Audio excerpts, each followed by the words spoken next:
과 시기와 모든 비방하는 말을 버리고 갓난아기들 같이 순전하고 신령한 저지를 사모하라. 이는 그로 말미암아 너희로 구원에 이르도록 자라게 하려 함이라. 너희가 주의 인자하심을 맛보았으면 그리하라. 사람에게는 버림바가 되었으나 하나님께는 택하심을 입은 보배로운 산돌이신 예수께 나아가 너희도 산돌같이 신령한 집으로 세워지고 예수 그리스도로 말미암아 하나님이 기쁘게 받으실 신령한 제사를 드릴 거룩한 제사장이 될지니라. 성경에 기록되었을 때 보라, 내가 택한 보배로운 모퉁이 돌을 시온에 두노니 그를 믿는 자는 부끄러움을 당하지 아니하리라 하였으니, 그러므로 믿는 너희에게는 보배이나 믿지 아니하는 자에게는 건축자들이 버린 그 돌이 모퉁이의 머릿돌이 되고 또한 부딪히는 돌과 걸려 넘어지게 하는 바위가 되었다 하였느니라. 그들이 말씀을 순종하지 아니함으로 넘어지나니 이는 그들을 이렇게 정하신 것이라. 그러나 너희는 택하신 족속이요 왕같은 제사장들이요 거룩한 나라요 그의 소유가 된 백성이니 이는 너희를 어두운 데서 불러내어 그의 기이한 빛에 들어가게 하신 이의 아름다운 덕을 선포하게 하려 하심이라. 너희가 전에는 백성이 아니더니 이제는 하나님의 백성이요 전에는 공유를 얻지 못하였더니 이제는 공유를 얻은 자니라. 사랑하는 자들아, 거류민과 나그네 같은 너희를 권하노니 영혼을 거슬러 싸우는 육체의 정욕을 제어하라. 너희가 이방인 중에서 행실을 선하게 가져 너희를 악행한다고 비방하는 자들로 하여금 너희 선한 일을 보고 오시는 날에 하나님께 영광을 돌리게 하려 함이라. 인간의 모든 제도를 주를 위하여 순종하되 혹은 위에 있는 왕이나 혹은 그가 악행하는 자를 징벌하고 선행하는 자를 보상하기 위하여 보낸 총독에게 하라. 곧 선행으로 어리석은 사람들의 무식한 말을 막으시는 것이라. 너희는 자유가 있으나 그 자유로 악을 가리는 데 쓰지 말고 오직 하나님의 종과 같이 하라. 무사람을 공경하며 형제를 사랑하며 하나님을 두려워하며 왕을 존대하라. 사환들아, 범사에 두려워함으로 주인들에게 순종하되 선하고 관용하는 자들에게만 아니라 또한 까다로운 자들에게도 그리하라. 부당하게 고난을 받아도 하나님을 생각함으로 슬픔을 참으면 이는 아름다우나 죄가 있어 매를 맞고 참으면 무슨 칭찬이 있으리요. 그러나 선을 행함으로 고난을 받고 참으면 이는 하나님 앞에 아름다우니라. 이를 위하여 너희가 부르심을 받았으니 그리스도도 너희를 위하여 고난을 받으사 너희에게 본을 끼쳐 그 자취를 따라오게 하려 하셨느니라. 그는 죄를 범하지 아니하시고 그 입에 거짓도 없으시며 욕을 당하시되 맞대어 하시고 고난을 당하시되 위협하지 아니하시고 오직 공의로 심판하시는 이에게 부탁하시며 친히 나무에 달려 그 몸으로 우리 죄를 담당하셨으니 이는 우리로 죄에 대하여 죽고 의에 대하여 살게 하려 하심이라. 그가 채찍에 맞음으로 너희는 나음을 얻었나니 너희가 전에는 양과 같이 길을 잃었더니 이제는 너희 영혼의 목자와 감독 되신 이에게 돌아왔느니라. 아멘. 참 좋으신 주님의 은총과 평화가 예배드리는 모든 분들 가운데 함께 하시기를 간절히 소망합니다. 오늘은 하나님 나라를 세워가는 순례자라는 제목으로 말씀을 나누고자 합니다. 베드로전서 1장에서 베드로는 예수 그리스도를 통한 하나님의 구원이 얼마나 놀라운 은혜의 역사이었는지를 보여주었습니다. 오늘 베드로전서 2장에서는 하나님의 백성들이 어떻게 살아가야 하는지를 보여줍니다. 본문 11절에서 베드로는 이렇게 말합니다. 사랑하는 자들아, 거류민과 나그네 같은 너희를 권하노니 영혼을 거슬러 싸우는 육체의 정욕을 제어하라. 이 말씀은 하나님의 백성들의 정체성이 무엇인지 분명하게 보여주고 있습니다. 우리는 이 땅에 뿌리 내린 사람들이 아니라 본향을 향해 가는 나그네, 즉 순례자라는 사실입니다. 저는 이 순례자라는 이 단어를 볼 때마다 가슴이 두근거리고 설레는데, 지난 화요 기도회 때도 이 순례라는 단어가 나와서 말씀을 나눴던 적이 있습니다. 그리고 나서 또 생각이 나서 그때 산티아고 순례길을 걸을 때 사진을 막 들춰보곤 했는데, 그때 참 혼자서 순례길을 걸으면서 하나님과 1대1로 대화하고 기도하고 찬양하면서 걸었던 아주 행복했던 기억이 떠올랐습니다. 그때를 생각하면 참 내가 자유로운 사람이었구나 하는 것을 깨닫게 됩니다. 네, 그래서 다시 그곳을 가야겠다라는 생각이 드는데, 어쨌든 아, 오늘 우리 모두가 꼭 그곳을 걷는 사람만이 순례자가 아니라 오늘 우리 모두가 순례자입니다. 왜냐하면 우리 삶의 중심이 늘 하나님을 향해 있기 때문이고, 또 우리가 그 삶의 중심이신 하나님을 향한 순례를 해야 하는 사람들이기 때문입니다. 순례자에게 가장 중요한 것은 방향입니다. 정처 없이 방황하는 것은 순례가 아닙니다. 우리의 방향은 언제나 삶의 중심이신 하나님을 향해 있어야 합니다. 오늘 우리가 말씀을 통해서 우리의 삶을 다시금 돌아보길 원하는데, 나는 지금 어디를 향해 걷고 있는지, 오늘 말씀을 통해서 내 신앙의 여정이 하나님께로 향하고 있는지 아니면 세상을 향해 있는지 우리가 돌아보길 원합니다.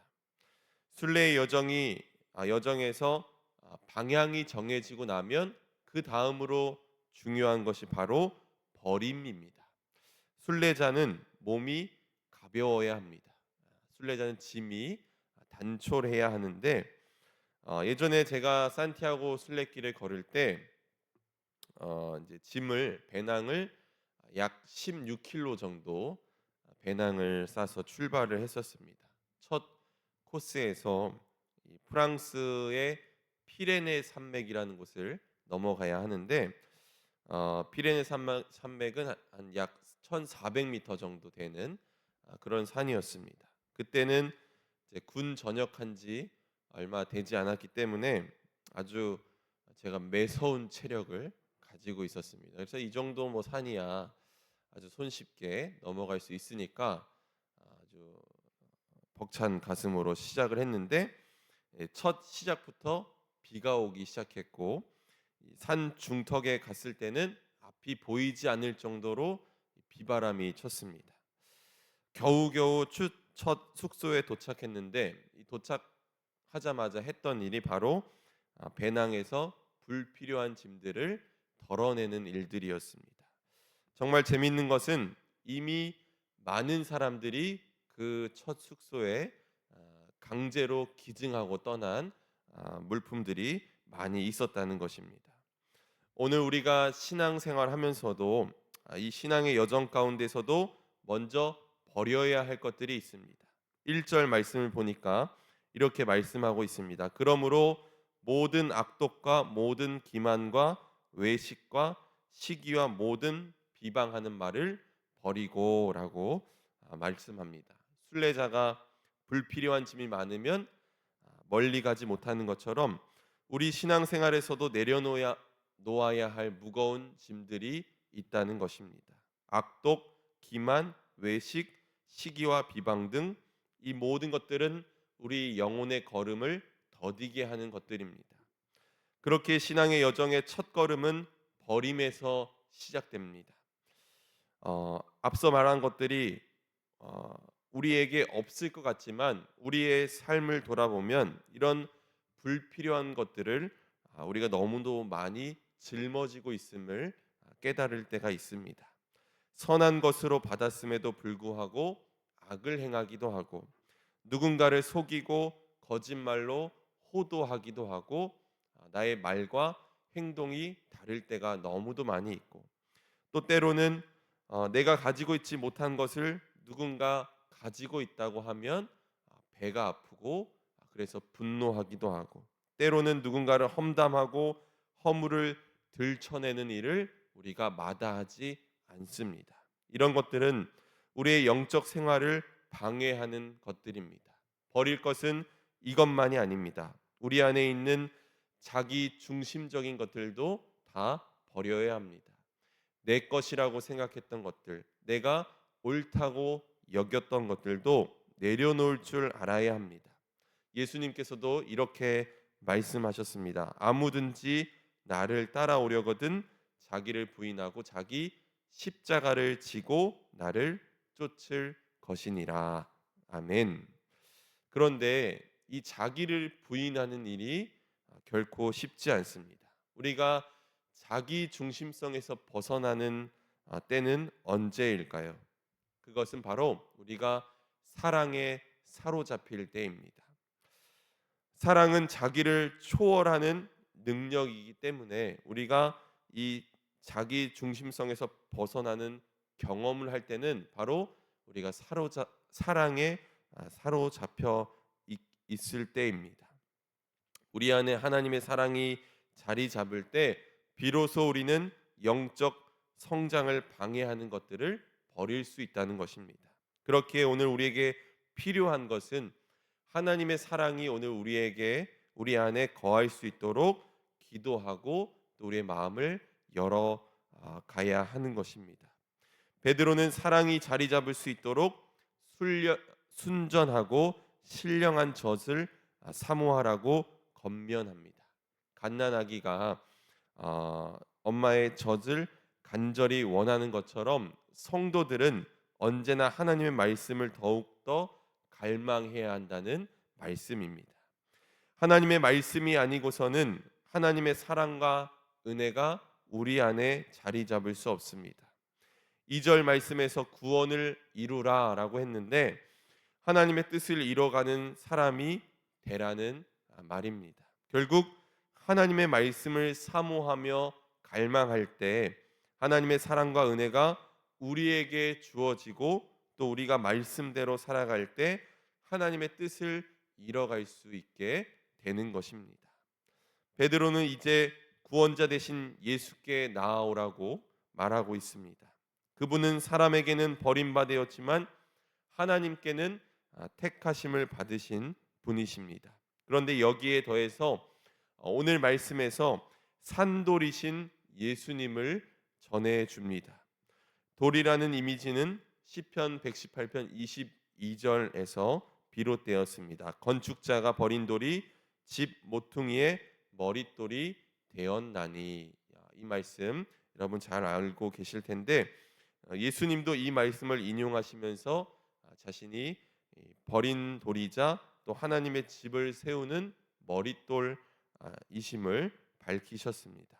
또 사도 베드로는 오순절에 행한 설교에서 이 말씀을 인용해서 이렇게 전했습니다. 사도행전 4장에 있는 말씀을 보면 이 예수는 너희 건축자들의 버린 돌로서 집 모퉁이의 머릿돌이 되었느니라. 다른 이로서는 구원을 받을 수 없나니 천하 사람 중에 구원받을 만한 다른 이름을 우리에게 주신 일이 없음이라 하였더라. 아멘. 예수님은 살아서 역사하실 뿐만 아니라 죽음에서 부활하셔서 영원한 생명 가운데 계시는 줄로 믿습니다. 그래서 예수님은 죽은 돌이 아니라 산 돌이십니다. 그리스도 안에 생명이 있고 우리가 바로 그 생명으로 말미암아 영원히 살 수 있는 줄로 믿습니다. 베드로는 또 이렇게 말합니다. 5절 말씀을 보니까 너희도 산돌같이 신령한 집으로 세워지고 예수 그리스도로 말미암아 하나님이 기쁘게 받으실 신령한 제사를 드릴 거룩한 제사장이 될지니라.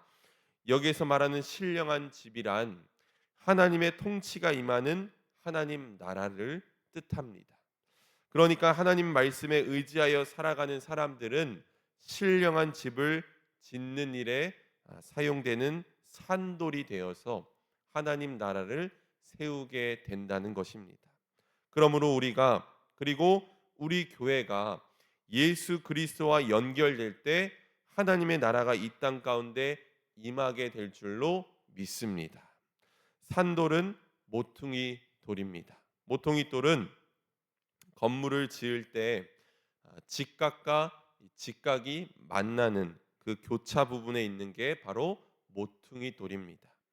모퉁이 돌과 연결되어야만 이 건물은 단단해질 수 있습니다. 그러니까 오늘 우리가 신앙생활을 겉으로 보기엔 잘하는 것처럼 보여도 그 모든 신앙의 고백이 그리스도와 연결되지 않으면 참된 신앙이라고 보기 어렵다는 것입니다. 결국 신앙의 여정은 표대이신 그리스도의 마음에 있다가는 것이고 또 그리스도를 닮아가는 여정입니다. 오늘 우리의 신앙생활이 제자리에 머물러 있는 이유는 우리가 예수님이 아닌 다른 돌 위에 우리의 인생을 세워가려고 하기 때문입니다. 내 경험, 내 능력 위에 신앙을 세우면 그것은 언제든지 무너질 수밖에 없습니다. 그러나 우리가 산돌이신 예수 그리스도 위에 바로 설 때 우리가 흔들리지 않는 줄로 믿습니다. 어떤 인생의 역경과 고난의 비바람이 칠지라도 예수 그리스도가 기초가 되시면 우리는 무너지지 않습니다. 여러분 이것을 기억하시기 바랍니다. 베드로는 이제 하나님의 백성이 어떤 존재로 부름받았는지를 분명히 말해줍니다. 우리가 잘 아는 말씀입니다. 9절 말씀 우리 함께 읽도록 하겠습니다. 9절 말씀 함께 읽습니다. 시작. 그러나 너희는 택하신 족속이요 왕 같은 제사장들이요 거룩한 나라요 그의 소유가 낸 백성이니 이는 너희를 어두운 데서 불러내어 그의 기이한 빛에 들어가게 하신 이의 아름다운 덕을 선포하게 하려 하심이라. 아멘. 여러분 제사장의 존재가 어떤 존재입니까? 바로 하나님의 일꾼으로 구별된 사람입니다. 하나님의 뜻을 분별하고 전하는 사람입니다. 또 그 하나님의 뜻을 분별하고 사람들에게 하나님의 뜻을 일러주는 사람입니다. 그렇게 할 뿐만 아니라 하나님 앞에서 어떻게 사는 게 바른 삶인지 보여주는 게 바로 제사장입니다. 하나님은 우리를 왕 같은 제사장으로 부르신 줄로 믿습니다. 또 거룩한 나라와 그의 소유된 백성이라고 했는데 이것은 거룩한 하나님의 백성을 의미합니다. 여러분 거룩함은 세상과 완전히 구별되어서 깨끗한 삶을 사는 것이기도 하지만 거룩함은 한마디로 하나님의 마음과 일치를 이루는 것이야말로 바로 거룩함입니다. 하나님의 마음과 일치를 이루는 것, 그것은 다른 게 아닙니다. 하나님이 마음 아파하는 일에 나도 마음 아파하고 또 그 마음 아픔에 단지 마음 아파하는 것으로 끝나는 것이 아니라 하나님의 그 마음 아픔을 우리가 해소하고 해결하는 데까지가 바로 하나님의 마음과 일치를 이루는 것입니다. 하나님께서 오늘 우리를 부르신 이유는 단순히 구원받은 자로 머물게 하려고 우리를 부르신 것이 아니라 우리를 통해서 하나님의 나라가 이 세상 가운데 드러나게 하시려는 것입니다. 그러므로 오늘 우리는 주님의 빛 안에서 길을 걸어가는 이들이 얼마나 당당하고 얼마나 담대하고 오늘 우리의 삶이 얼마나 아름다운지를 보여주어야 합니다. 사랑하는 성도 여러분, 이것이 바로 오늘 순례의 여정을 걷는 우리의 소명이라고 할 수 있습니다. 세상은 여전히 어둡고 혼란스럽습니다. 하지만 우리가 왕 같은 제사장의 사명과 거룩한 백성으로서의 삶을 산다고 한다면 이 시대는, 이 세상은 분명히 변화될 줄로 믿습니다. 주님의 이 거룩한 부르심 앞에 믿음으로 응답하며 나아가는 저와 여러분이 되기를 간절히 소망합니다. 하나님을 향한 순례자로 또 그분의 빛을 드러내며 살아가는 저와 여러분이 되기를 주님의 이름으로 간절히 축원합니다. 아멘. 함께 기도하겠습니다. 자비로우신 하나님 아버지, 오늘 말씀을 통해 우리가 누구인지, 어디를 향해 걸어가야 하는지를 다시금 깨닫게 하시니 감사합니다. 우리를 하나님을 향해 나아가는 순례자로 부르시고 산돌이신 예수 그리스도 위에 세워주시니 감사합니다. 때로는 우리가 예수님이 아닌 다른 돌 위에 우리의 인생을 세우는 어리석은 날들도 있습니다. 내 생각, 내 경험, 내 뜻이 맞다고 생각하며 살았던 날들을 용서하여 주시고 오직 산돌이신 예수 그리스도 위에만 우리의 인생이 세워지게 하여 주옵소서. 특별히 우리를 하나님 나라를 세워가기 위해서 왕 같은 제사장으로 거룩한 나라요 하나님의 소유된 백성으로 부르심에 감사합니다. 하나님의 거룩한 부르심 앞에 믿음으로 순종하며 나아가게 하시고 왕 같은 제사장의 사명과 거룩한 백성으로서의 정체성을 잃지 않게 하여 주옵소서. 무엇보다 어두운 세상 가운데 빛을 드러내며 살게 하시고 오늘 우리의 삶을 통해 하나님의 뜻이 이루어지게 하여 주옵소서. 오늘 이 예배 가운데 구별하여 하나님 귀한 예물 드립니다. 추수 감사 헌금으로 또 감사 헌금으로 1,000번째 헌금으로 하나님께 예물 드리오니 마음과 정성을 다해 드린 예물 받아주시고 기도의 제목도 함께 올려드립니다. 하나님 간섭하여 주시고 역사하여 주옵소서. 근심과 걱정과 염려 앞에서 오늘 우리의 삶이 흔들릴지라도 우리를 지키시는 주님의 도우심을 의지하게 하여 주옵소서.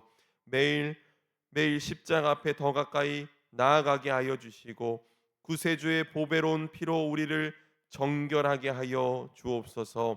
하나님, 오늘도 육신의 질병과 또 마음의 아픔으로 인해 괴로운 시간을 보내고 있는 이들 있사오니 주님께서 어루만져 주셔서 위로하여 주시고 치료하여 주옵소서. 직장과 사업장의 어려움으로 간절히 기도하는 이들도 있습니다. 간섭하여 주시고 하나님 문제를 해결하여 주옵소서. 문제보다 크신 하나님 신뢰하게 하여 주시고 우리가 모든 것을 주님께 맡기며 나아가게 하여 주옵소서. 감사드리며 예수 그리스도의 이름으로 기도합니다. 아멘.